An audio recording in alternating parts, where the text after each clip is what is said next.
ورور بله پوښتنه کړې ده وایي که زکات یو چا ته ورکړې او ورته ووایي چې په مسجد یا بل ځای کې مصرف کړو نو آیا دا جواز لري او که نه؟ بسم الله الرحمن الرحیم حامدا ومصلیا. که سړی راولاړ شي د زکات روپۍ هغه په مسجد کې استعمالوي، د مسجد په بنا کې استعمالوي، هغه که راولاړ کړي چې دی خپله اصالتاً استعمالوي، که وکیل ودري هغه د ده دپاره استعمالوي، په دا دواړو صورتو کې ناجایز دي. او یو داسې صورت دی چې یو بل سړی مسکین دی، هغه سړي دا خوښه ده چې مسجد جوړ کړي خو روپۍ نه لري، مور سړی ورته وایي چې ونسه زه مسجد زه روپۍ تا ته په پور دغه په زکات کې در کوم ته مسجد په جوړوه، خو هغه راولاړ چې روپۍ دی په زکات کې ورکړي دی مسجد په جوړوي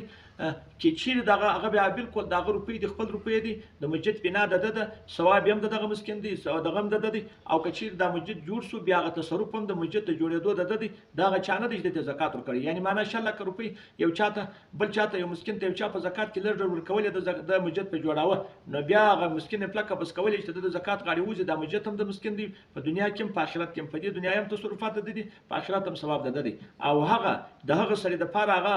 بالکل هېڅ نه خالي د زکات غاړې ووتلې. او که دی راولاړ چې خپله مسجد په بنا کې روپۍ استعمالوي او یا په چا کې استعمالوي یا یې په وکیل ودرې چې مسجد جوړه وکیل ما د مسجد جوړوه، نو خو هغه د زکات روپۍ دي، په دواړو رقمو زکات نه ادا کېږي. والله سبحانه وتعالی.